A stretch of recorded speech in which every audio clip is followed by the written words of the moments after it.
episode of W.I.N.O.S, Women in Need of Sanity. I am Gina Myers-Collins, the host of Women in Need of Sanity, and today I am here with two very special guests, two powerhouse women that I have the pleasure to call some of my good friends, almost family. So we have Deetra Trueheart and we have Latoya Williams.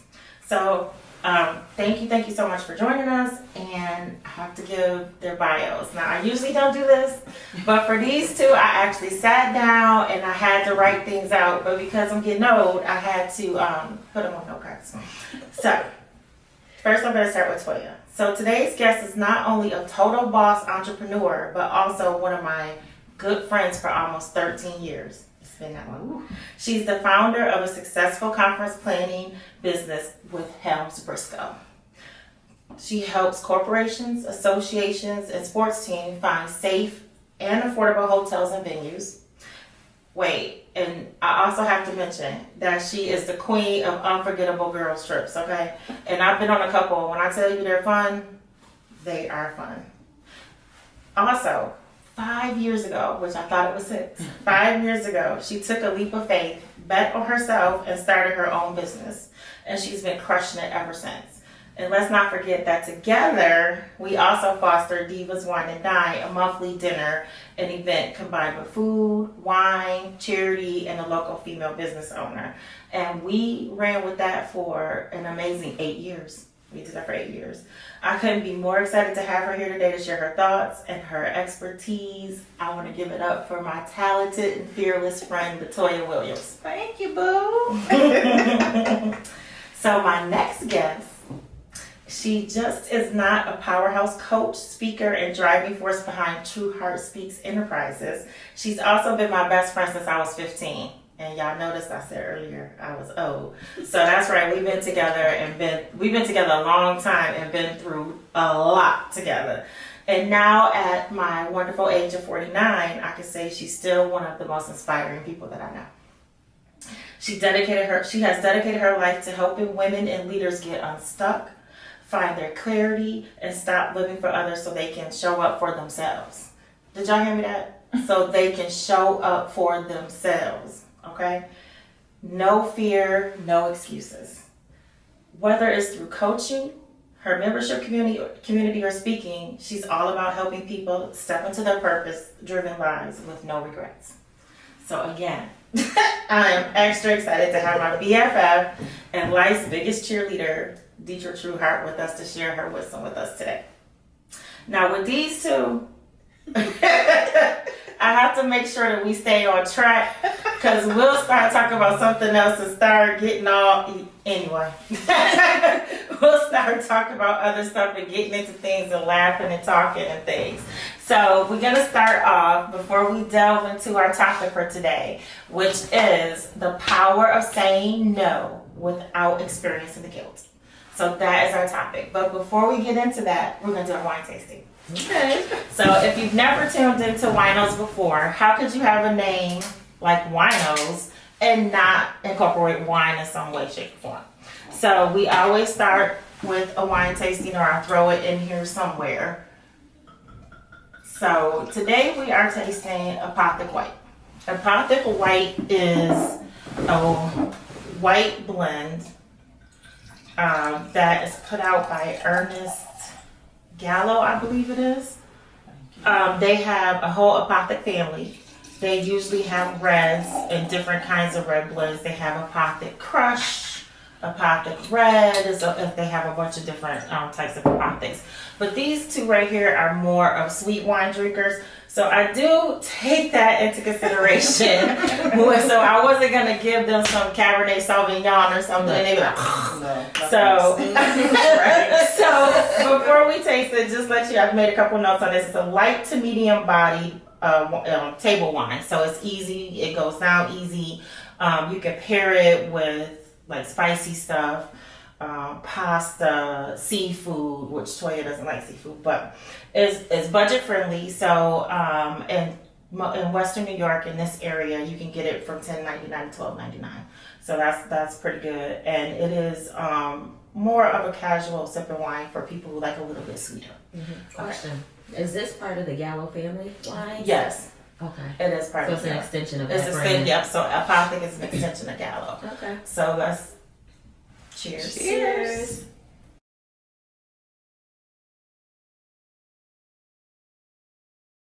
What do you ladies think? It's I like good. it. It's It's fruit light. forward. It's very light, and that's why it pairs well with spicy dishes because it's light and you can drink it, you know, in combination with the spice and stuff like that. So where a stronger wine, you'll be like, yeah, I need some water. Mm-hmm. But Yeah, this is good. it is good. Mhm. Yeah, it's good for the summer. Mm-hmm. It's Winter, spring, or fall. right. We don't discriminate against wine here. We'll drink it anytime. Mm-hmm. So, like I said, you can get this at most liquor stores, Amherst Street, Premier, your local liquor stores. If they carry Apothic, they usually carry the white because it's the only white that they make. So, on a scale of 1 to 5, how many stars? Detroit. I would give it like a 7.5. A 7.5. Because Okay. it's not like sweet like I like it, but it's light. She was Like I like it. because you said 1 to 5 and she said 7. So Oh, did I? See? Oh, 1 to 5. I'm sorry. See? Sipping. 3.5, y'all. 3.5. We're gonna edit that out, but I thought you said 1 to 10, child. 1 to 5. Sip. Yeah, but it is good though. So, and she Yes, just said 'cause that she's not even drinking it. I'm sipping it because Okay, so it is good. So her It's very good. 7.5 goes to a 3.5. Yeah, it's like 3.5, Okay. 4. Okay. So yeah, what do you give it? I would say a 3.5. A 3.5. Yeah. Okay. Yeah. It's good though. I'm not a super sweet drinker. I do like Rieslings and stuff like that, but I also like a Sauvignon Blanc or whatever. So I do like this white blend. This So is I a would- mixture though. Yeah, this so is it's not not- sweet. No, it's not sweet. It's a white blend. So it has like a little hint of Chardonnay, a little hint of Pinot Grigio, a little hint of Riesling in it. So they blend that all together. So because of my personal purpose, I would give it a 4. Okay. Okay. But we'll bring in the Apothic Reds one day and just probably do all of them because the Apothic Reds are delicious. So now that we have gotten that part done, let's dive into our conversation for today. Mm-hmm. So all of us know that we will say yes to things. We'll say yes to that next project. We'll say yes to, oh, I'll accept that invitation. And then we want to feel like, why are we so ran down and why, you know, are we just feeling overwhelmed? Because a lot of us just don't know how to say no. Mm-hmm. So, no is a complete sentence. Absolutely. It is definitely a complete sentence. So let's talk about how you can start to incorporate no into your life, but in a positive way. Mm-hmm. So even though people think no as a negative, like no, you can't, you know, it's not always a negative. You can always put a positive spin on no. What do you think about that, Deidre? Well, I think the first thing is deciding what you want to say yes to.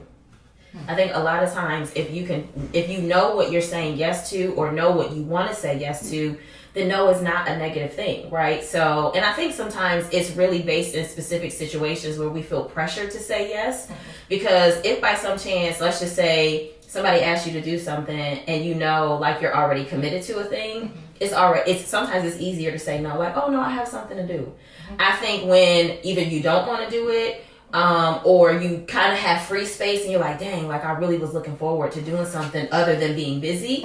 And so I think if you can decide like, okay, what do I want to say yes to? What are the things that I know like I'm committed to? Like even if you have goals, right? So like I already know I have X, Y, and Z happening. And so I've already committed my time to this, and this. So it makes it easier to say no when you already are sure about what you want to say yes to. Okay. What do you think, Today? Okay.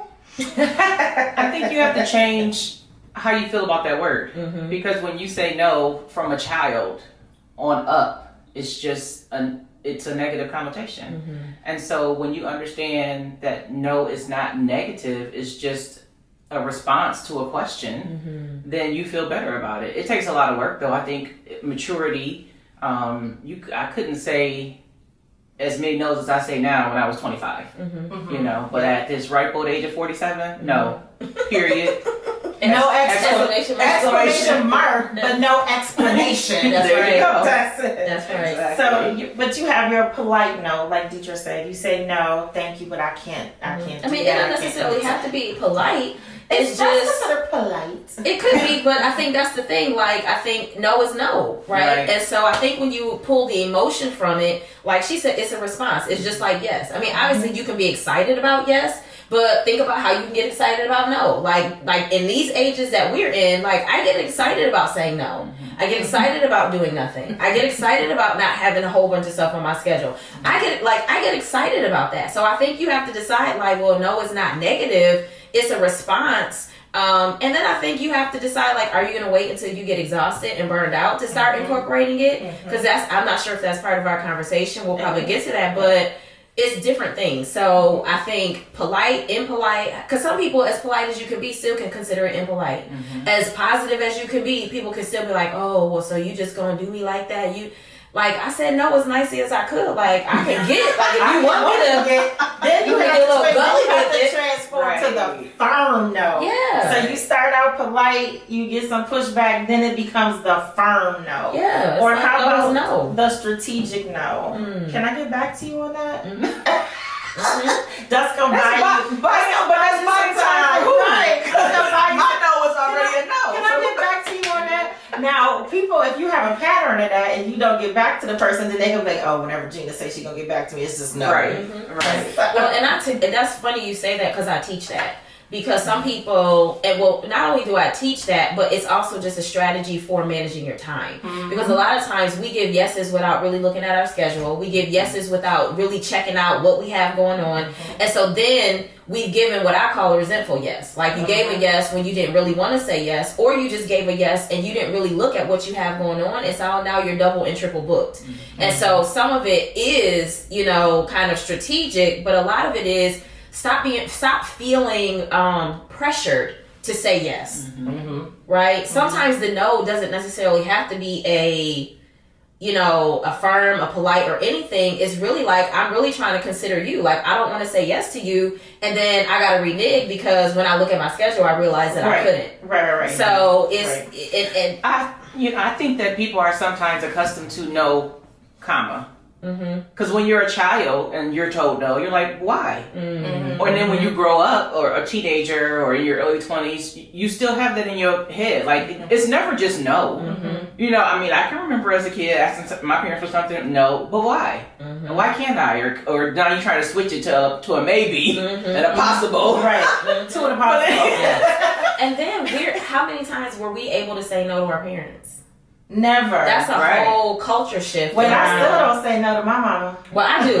I'm very clear about saying no, about keeping my boundaries. I have to, though, because just in my life and certain things that I have going on, if I don't, then there has been a pattern of just thinking that, like, I can show up whenever you want me to show up in the middle of stuff that I actually have going on. And it's an inconvenience to me. You know what I'm saying? And so I think, like, in the same way as an adult, like, respect my time. You know what I mean? Like, I don't have any issues showing up for you, but like if you call me and I don't answer, you know, I can't answer. I can't answer right now, right? So, and actually, with our parents, I think we do because we never were able to say no to them before. I think we get conditioned to that, where we don't say no to them. But I'm gonna come back to that. I'm gonna put a pin in that, and I'm gonna come back to that in a minute. But and you have mentioned this no comma is no. Period. Yes. Like I said, no can be a complete sentence. There is no comma. But you know what? I don't think no can be. I think no is. Yeah. You know, like if you're given the option or the out of this is no, but no. The answer is no.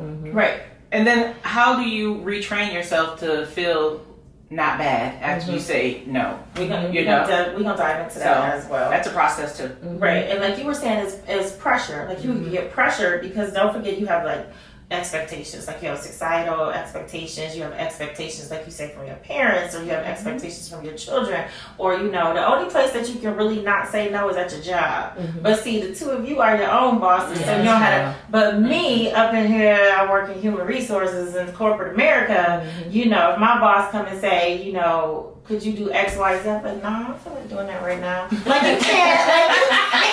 Like you can't do that. I'll get back to you on that. Right. That's when the polite and the strategic no comes. Okay, let me think of how to say no to her in a good way, and then strategically tell her I ain't got time to do it right now. So it's like. I learned this even now, but when I was working in actually corporate and foundation relations, just in general, and I teach this as well. Like sometimes it's like, okay, well, you do know I'm working on this. Which one would you want me to do first? Right. So then that's when it comes into priority. Yep. So if people don't understand and they take it personal, so like in the workplace, you have to prioritize things. Yeah. In your personal life, people don't think that they should be on a priority list. Everybody think that they are the priority. Exactly. Like, oh, I should be at the top of the priority. Oh, you don't get no. It's not like I'm sitting here twiddling my thumbs and I'm not doing anything all day and I'm just pushing you off. I'm actually making a conscious effort to make sure that I'm addressing all the people and things that I need to address. Can I say something about that? I think it's important though that I am at home twiddling my thumbs. I am at home on the couch because I'm resting. Oh well, yeah. Well, that part, yes. You know what I mean? But people like, oh, like you said, they think you're at home twiddling. Sometimes all day, I every am. day. Yeah, all day, every day. But right. like, there are sometimes I need to do that. I need to do that. Like, yes. I need that in order to show up as the best and highest version of myself. And so, just because I have free time doesn't mean that I'm accessible. Right. Right. And that's a big thing too. Is like, I had said something, so I read something and posted on Facebook the other day how people think that hustle. Like I'm constantly working. No, you need to align, not hustle. As much as you work, it's just as much time as you need to take time to rest and reset. That's right. Because if you're always in that go motion, when do you have the time? Right. You first of all you burn out, and second of all, are you really making the best decisions if you're always on the go? You're always in go mode. Are you making harsh decisions? Are you making haphazard decisions? Yeah. Or sometimes you just need to take a step back and take that time to actually think about what you're doing. Yeah. So that's no, it's not the end of the world. Like the world It's is really not not. going to. Jesus is not coming back because I said no. Right. That's not like it's not like the earth is gonna open up and you go fall. Well, their world might end, but ours ain't. Right. How about that? Like your world might end, But mine it might be the end of the world for you. But honey, I'm gonna sit up over here, put my toes up, here, listen, rub my feet together on that couch. Don't rub the feet together. Yes, honey. Listen. With the fuzzy socks. With the fuzzy socks, honey. Listen, and the good wine. Watching me a good show. Watching something good, right? Yes. So, like we were saying though, like we feel like when you were talking about parents and stuff, how that's how you start to have a mindset. So how do we start to change that mindset? Like saying no is not a rejection. It's actually redirection. Yeah. I'm not rejecting you. I might even say no, but this is what I can do. I can't do that, but I may be able to do this, depending on what it is. Otherwise, it's just a firm no. Yeah. So, no allows you to say yes, like you were saying. Think about what you want to say yes to. So saying no actually allows you to say yes to what truly matters. Yes. Yeah. Sometimes I think you have to educate those that are affected by your no. And when I transitioned from working for someone to working for myself, a lot of my family thought I was just at home. You just at home? Why can't you? You just at home. But that's the same thing when I work from home. I work from home a couple of days a week, and people no, I'm actually working. That's the whole point. Work from home. From home. Like I'm working. Absolutely. Yeah. And so like my mother would call and she would ask me to run to Tim Hortons. And initially I would, because that's my mom, but then I'm like, Mom, I'm stopping this to do this. And what you need is not a requirement right now. Right. So if you were to call and say, I need to go to the doctor, of course. But a cup of coffee, let's put that on hold for a minute because I have boom, boom, boom, boom to do. And we'll circle the block again. And that's the thing, if you were at work, like I said, at corporate America, nobody gonna call you and ask you to bring you a cup of coffee. No way. Mom did. No. Don't. Because I worked. Don't do mom like that. No, child, she did. And I had to tell her. She would call me. And I know you remember these days. My mom at the time was an Eastern Star, a very active Eastern Star.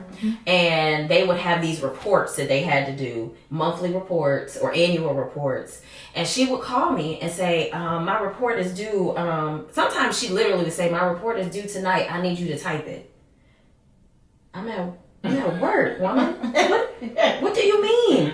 And so it took a few times for me to say, because that's our moms, right? It's like, okay, dang, like, how am I gonna say no, child? You still think you wrong, gonna get a whooping. Right. And so for a moment, that part, I had to say no. I'm like, I'm at work.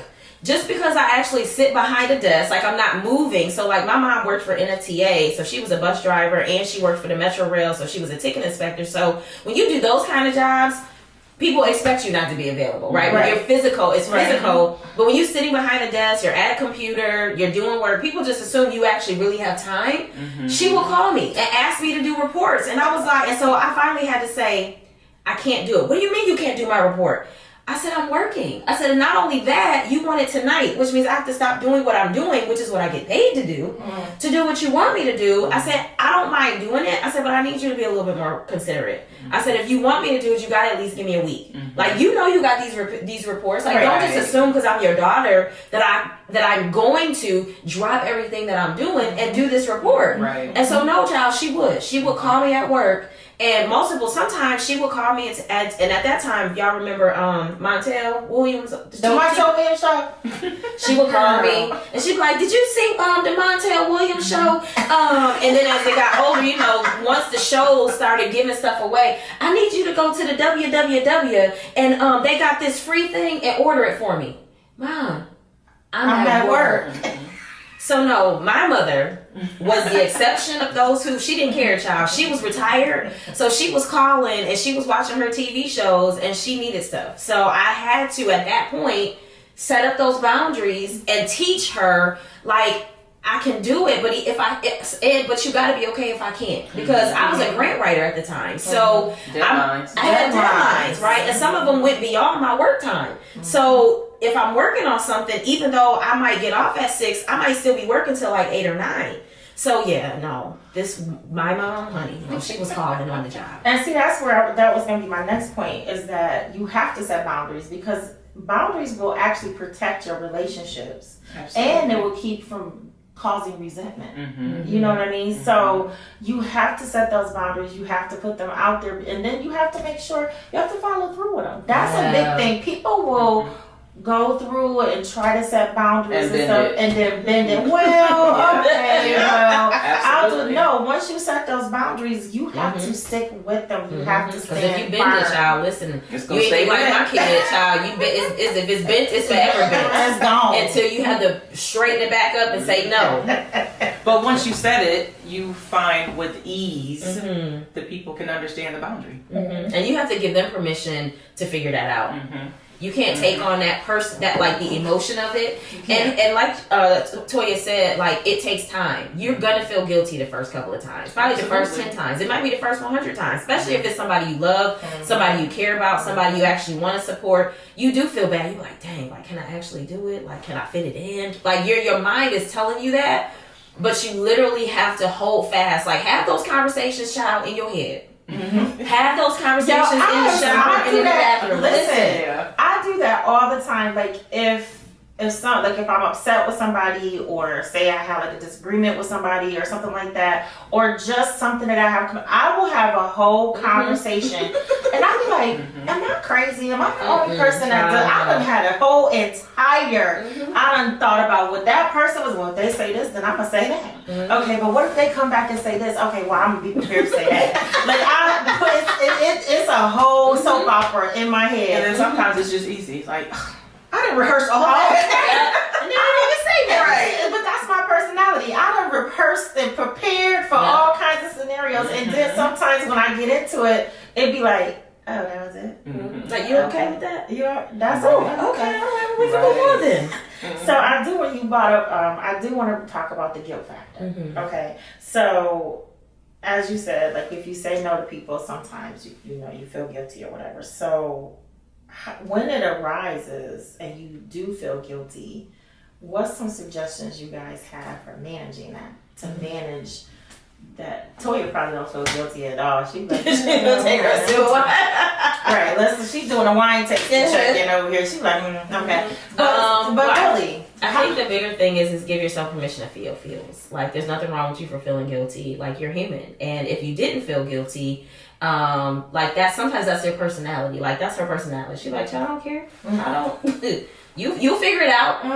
But if it's not your personality, give yourself permission to feel the feels. Like, give yourself permission, but don't renege, right? Because don't get so caught up in your emotions that it causes you to be like, okay, well, I'm gonna do it. I've been thinking about it. Like, and don't overthink yourself into backtracking.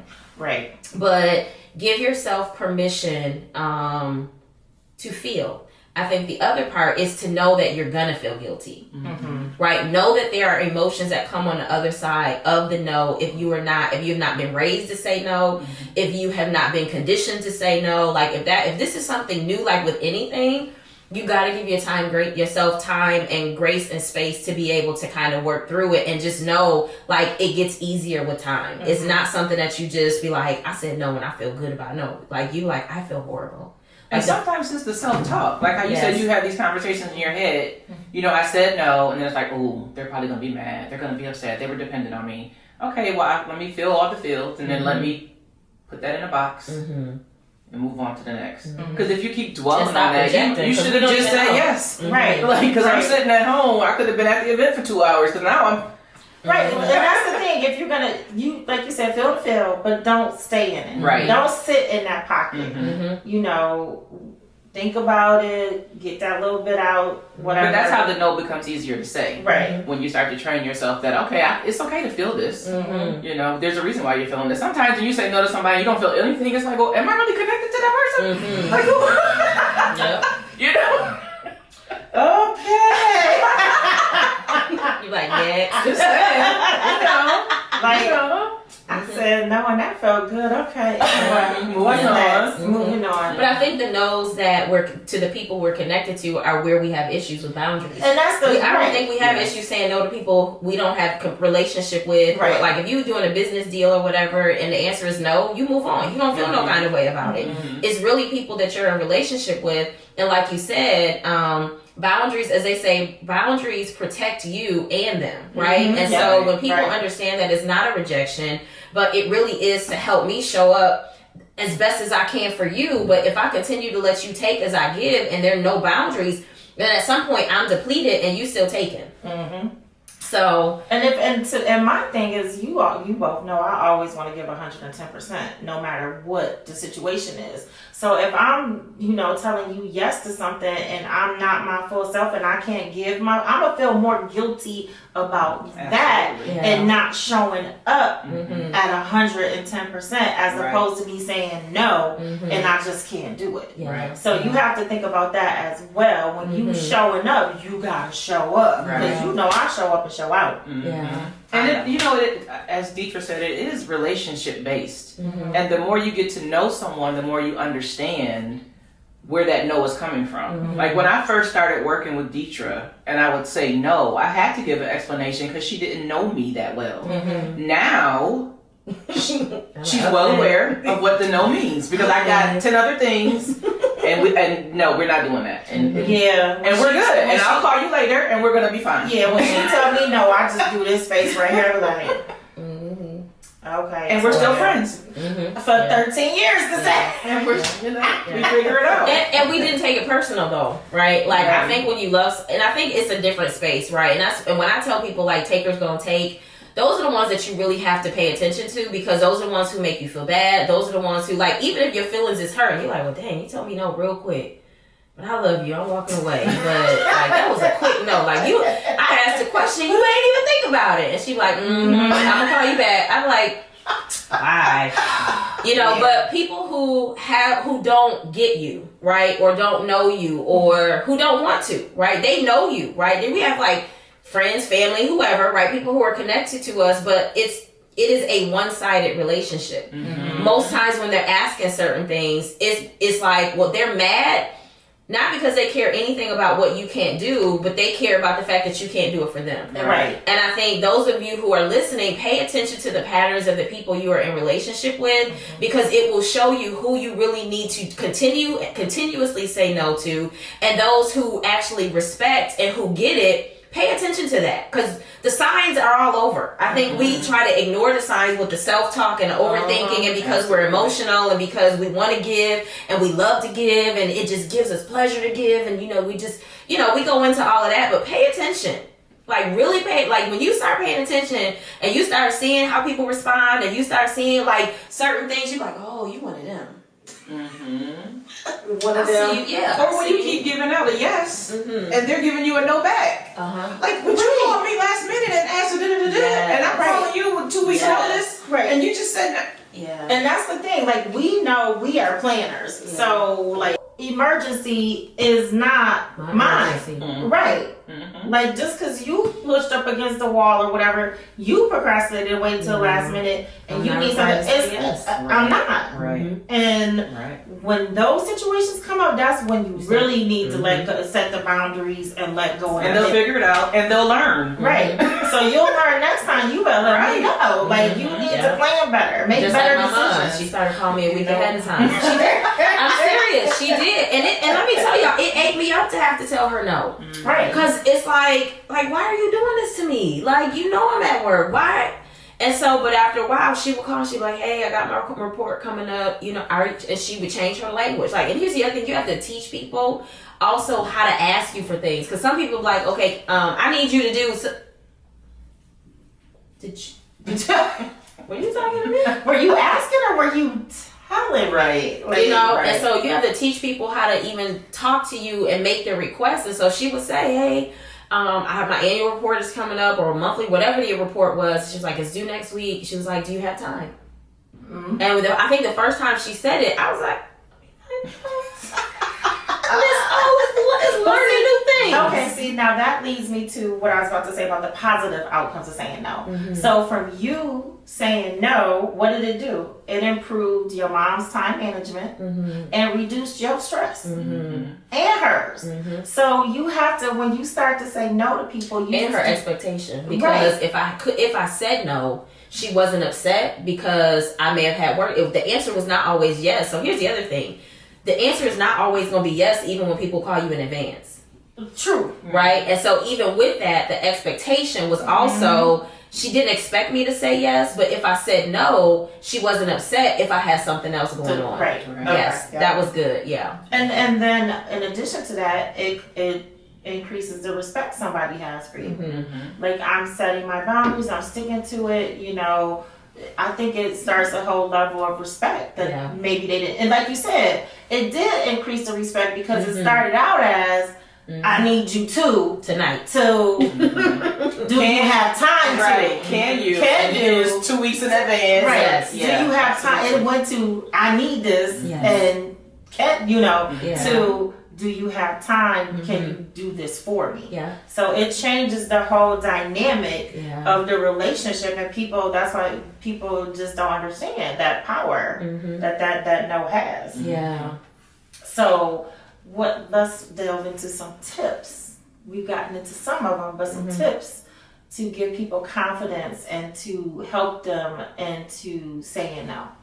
Like, what kinds of tips do you guys have for saying it with confidence and being confident behind it and sticking to it? I think we both said, I think you really just got to do it. And the more you do it, the more you build confidence in it. Like, it's not and then here's the thing, maybe you got to, I didn't watch it a whole lot, so don't y'all come for me, don't be trying to take my black card. I didn't watch Insecure on HBO. I've never watched this. Okay, but I've seen, okay, so, all right, well, we all together on that. I saw the movie with Israel and that cute dude that when he went to London, I seen that movie, but there's a point where she be in the mirror talking to herself like, girl, you got this. Girl, yes, honey, get this. So sometimes you gotta practice. Like, sometimes you gotta be in, we be in the car, we be practicing the conversations we gotta have. We get ready to talk to a client. Well, okay, so how's this gonna go down? What am I gonna say? How am I gonna say it? Okay, this is gonna be this. Sometimes you have to practice the no before the question comes. So practice what type of ways you can say no. Like, you talked about the firm no, you talked about the polite no, you talked about the what was the other one? The strategic no. So what are the different ways that you can give a strategic no? Have it written down somewhere. Put it in your notes. Put it in your phone, so that like it's already you're already prepared to give the no when it comes. It's not a surprise. But I'll just say practice. I think you have to also look at your tone and your delivery of it also. It's not what you say, it's how you say it. Absolutely. I firmly believe in that. And then my thing is this: avoid over explaining. Like, because to me, you're not confident. You're not confident in your no if you say I can't, but I can't because, and you go into like a 2-minute dissertation. Sometimes the explanation after the no are the things you need to work on to get to a complete no. That's good. No, because I have no. What are those becauses that you need to work on so that your no can just be a no? A no. Period. Yeah. That's it. Period. Yeah. And like you said, practice scenarios, common things like that. And like you said, in addition to your tone, your body language. Like make sure you pay attention to your body language too. And I have a problem. So You got RBS. Is that what it is? So yeah, no. RBF. RBF, not S. The other one is like some kind of bowel syndrome or something. That's IBS. Oh, whatever. Wind down. It's RBF. So for those who don't know what RBF is, resting bitch face. Which, anywho, so That's another. I have, in my years, I have healed and worked on myself because, as both of you, especially Deetra, will know, because, you know, like I said, she's known me since I was 15. Back in the day, I just used to blurt stuff out. Like, Gina, you did not just say that. I had no filter. I'm just gonna say what it, because I'm gonna say what everybody is thinking, and I still do that sometimes. I'm like, why y'all? She still has no filter, but the no filter now has a filter. But she still don't have no filter. But my It's a thing little is, filter. it's like everybody's sitting there like, why are we not talking about the elephant in the room? Let's, you know, Yeah, let's talk about and it. the people, and I'm like, I know y'all thinking the same thing, and people be like, y'all know these lights up They're here. like, we are, but we're gonna take a sip. Right. So, but my thing is, I've worked on that part, but I can't do nothing with this. Yeah. Because somebody will say something, and I'll be like, I think it's hereditary though, because my mom, who will be in the pulpit, I'm like, come on now, get it together. Why you? Somebody's See, but singing my and they're a mom little is flat. singing. Like, you do know you're on camera. right. Not candid camera. You're Right. on camera. Listen, so when we, you know, during the, we had going through pandemic and stuff like that, you know, we used to have a lot of the Zoom calls and meetings and stuff. So my boss called me in her office on several occasions because we would be on calls with clients and they'd be saying some bullshit and I'd be like, but you know, you be on mute, so I'm not saying. She called me in her See office. your face. Yeah, she like, Gina, I'm gonna need you to work on your face because when we was in meeting with such and such and such and such, your face was toe up. I'll be like, oh, I'm sorry. Okay. So it's a work in progress for that. So it's just like, you know what I'm Most saying? meetings could be emails anyway. Right. So. So it's just not the tone. So I might have the tone right. Like I may be sweet when I'm saying it to you, but I'm looking at you like, what the hell? Okay, so you know, body language in addition to the tone. You gotta work is- on your poker face. Yes, girl, because I ain't got one. No. She losing all her money. So when we were saying before, like when saying no is the hardest. So saying no is always the hardest to, like you said, with somebody you have a relationship with, like family, close friends, you know, stuff like that. And even like I was, you know, kidding around with, you know, at work, you really can't say no, but you need to, because you need to set boundaries there as well. Because I noticed, like when you're always like the team player, they don't come and make you play all the time. Like I'm sick of playing hopscotch with y'all. No, I don't have the. My new favorite word is bandwidth.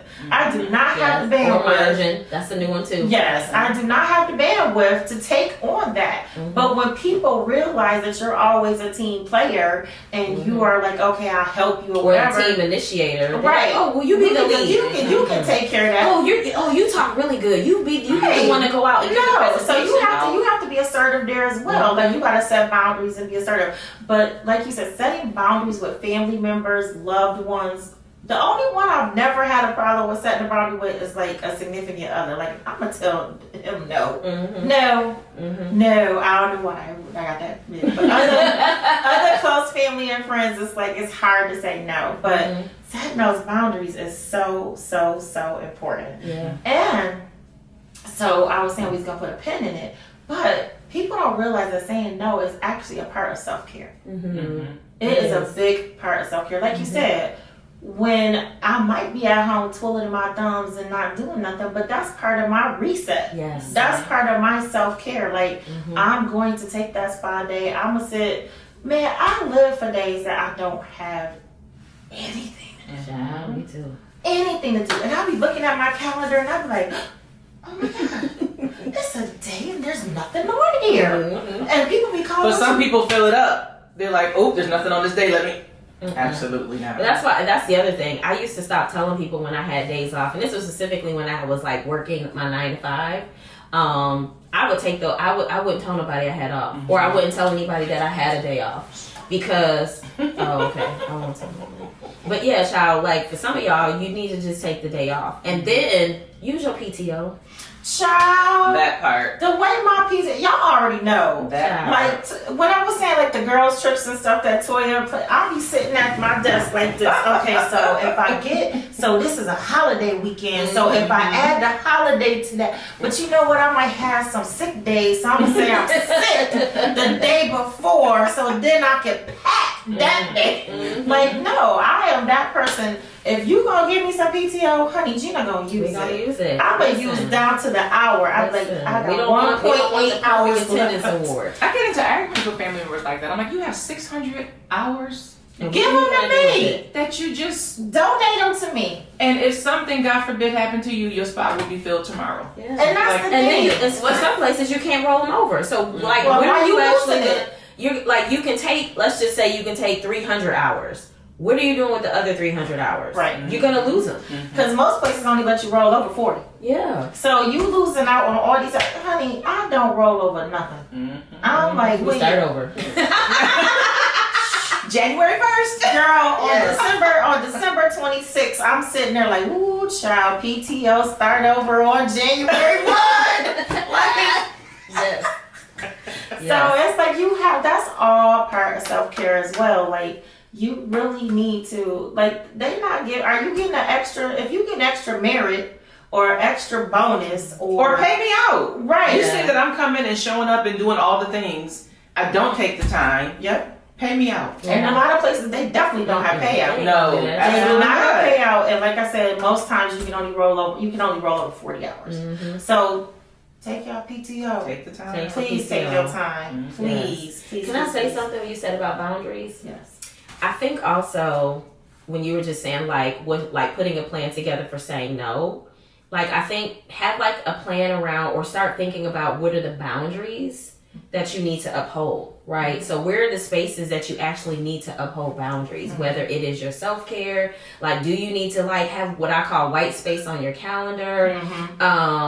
You know, what think about like when people have asked you questions and you like, dang, like I probably should have had a boundary around that, right? Do I have a boundary around around like my kids, or like even like now with my son, as he was growing up, I never forced him to hug people or family members. Well, I know y'all are on like we ain't got to have that conversation here, but most people, you know, it's like, oh, well, I'm auntie, you know, whatever. And so, and I tell people, I always tell him, you will speak. You will say hello, you will be polite, but you don't have to. And so that was a boundary, right? That I created really before I had him because I was very intentional with that. And so even like now, like when I tell him, you know, people will say, you know, X, Y, and Z. And I said, well, I don't force him for physical touch. I said, but he will say hello. And so even boundaries around that, relationship boundaries, like we didn't even talk about that, but relationship boundaries, what are some things that are a no-go for you? And so I think when you take the time to decide what those boundaries look like, it will make it easier for you to say no. Right. Absolutely. And my thing is, you know, we've gone through some tips, but you're setting boundaries and, you know, playing out conversations in your head and stuff like that. But my thing is, I just really want to encourage people to act on that. Like, I want to encourage the action. Like, and read. There are books out there. Yep. There's a couple of books out there on boundaries that even you can get strategies from. Like, educate yourself. Google. Like, there's like some of it. The other thing is you don't have to make it up on your own. And I think sometimes, like, when we go through things, we're like, dang, okay, like, I gotta figure. Child, check like, I've never done this, and no one in my family has done this. So how do I do this? That was a big premise of foundation of me wanting to do this podcast. Is because it's a lot of people that feel like they're the only ones that go through this situation, or the only one that has this thought, or the only one that struggles with this. And that's why I just, you know, difficult conversations are just that, they're difficult. Yeah. So that was one of the focuses and one of the premises of my thought process with WINOS is to start having those difficult conversations, how to coach people through those difficult conversations, and have some kind of reference point, with those different difficult conversations. And so one of the actions I do want listeners and watchers to do, and not just out here willy-nilly just going out here just trying to tell people no. Can you pass me the Walking salt? up to strangers? Right. No. Can you pass me the sugar? No. Like, no. Get your own sugar. Right. Get your own salt. I want you to be intentional with it. And if you do feel that you are a person that has a problem setting boundaries and saying no, I want you to practice it and say, at least start out saying 1 no a week. Start out by saying 1 no a week, something that is, like I said, intentional, something that really makes a difference within you and not setting a boundary with someone. Yeah. Or something that's going to preserve your mental health, or something that's going to that's going to be part of your self-care. Yeah. Start out there and, with once a week. Just sit back and be like, yeah, no, I And you'll see the benefits. Yeah. You will. You will see the benefits. And you will start getting, More more comfortable Yeah. and with it. And come back to the podcast and let Gina know. Like, Right, and I was about to say, WINOS, we have our YouTube channel, we have our Facebook channel, our email address is winoswin19@gmail.com. Come back to me. I love feedback and stuff. When this episode airs, if you, comment under the episode on, Facebook or YouTube. I love feedback and comments from everybody. So please let me know how, check in. Let me know how The that's comments are working. going to say, Deidre told me no. Yeah. I'm gonna comment on my own stuff. Twin told me no for no damn reason. That's what I'm talking about. Pass the salt. No, that's Toya. She That just told is me it. no. So I definitely want to thank both of you ladies for joining me today. Like I Thanks for said, having us. thank you so much. Your insight, your wisdom. We told her yes. We did. Right. See, they told me yes. And see, look what happened. Y'all But she did email us That's about a month and a half in Right. advance. Well, of in your advance. plans. Like But I yes. said, I'm a planner. I told them like 6 weeks ago, can y'all pencil me in? Not pencil me in, you gonna pen me in. Yes, and we did. Thank you. We I did. love y'all for it We too. love you. So, and again, our wine was Apothic White today. Yes. And you can, like I said, you can get that at any local liquor store, anything like that. I will be back our next episode is gonna be a little different. I am doing an expose for a local wine bar that just opened not too long ago. So stay tuned for information on that. And we'll be back with another episode of WINOS. Release your anger, release your anger, release your eye, release your job, release the time.